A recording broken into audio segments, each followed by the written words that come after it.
Hey everybody, it's Mrs. Kennedy, and like always, I'm going to do a story time during our time away from each other. I know I missed second grade library yesterday, and I'm missing first and kindergarten here on our Thursday and Friday, and my little friends love story time with me, so I usually try to read a story when we're out like this. Even when my kindergartners waved to me on the way out yesterday and said, "Bye, library lady, I'll see you Friday," and I didn't have a heart to tell them that they would not see me Friday, so this way they can. I'm out here on my front porch. My awesome husband is videoing for me, and my son is running around, and our bubble machine's going. It's just a crazy day. We're going to read Peter H. Reynolds' The Word Collector, from the author of Happy Dreamer and The Dot. He also wrote another book we read in the library called Ish. It's fantastic. And we have Peter H. Reynolds books at our book fair too, and this I got from book fair last year.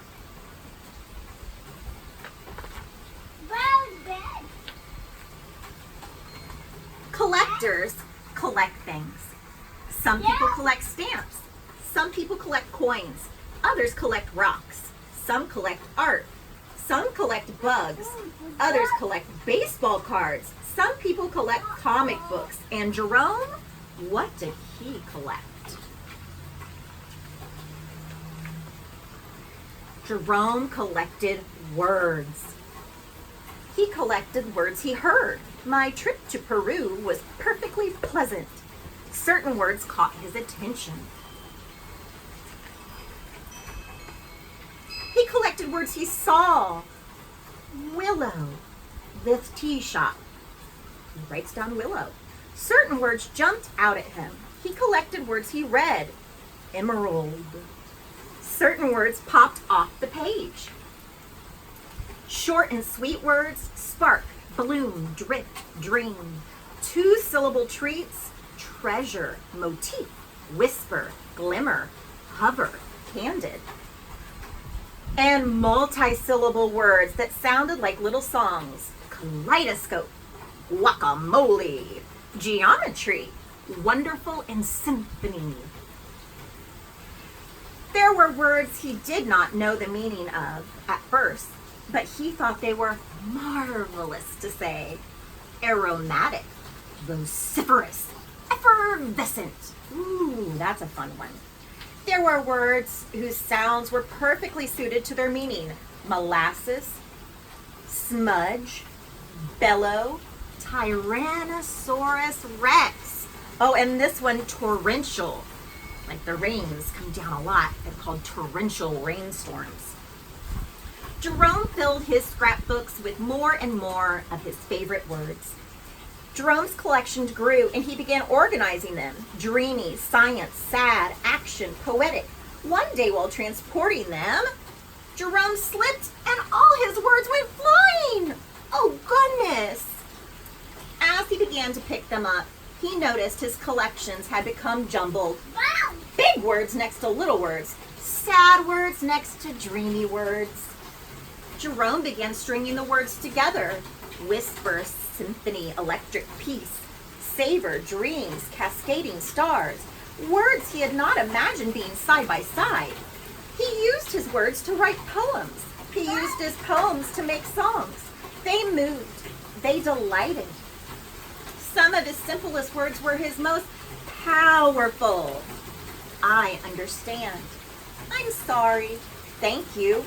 You matter. Jerome eagerly collected more and more of his favorite words. The more words he knew, the more he clearly could share with the world what he was thinking, feeling, and dreaming. One breezy afternoon, Jerome climbed in the highest hill, pulling a wagon packed with his word collection. He smiled as he emptied his collection of words into the wind. He saw the children in the valley below, scurrying about collecting words from the breeze. Jerome had no words to describe how happy that made him. The end. It says, reach for your own words, tell the world who you are and how you will make it better. I like this book because I love new words. New words, when I'm reading them, sometimes I don't know how to say them, so I have to sound them out. But they're just really neat. They're kind of like a treat for my tongue. New words to be able to express ourselves. We learn them every day.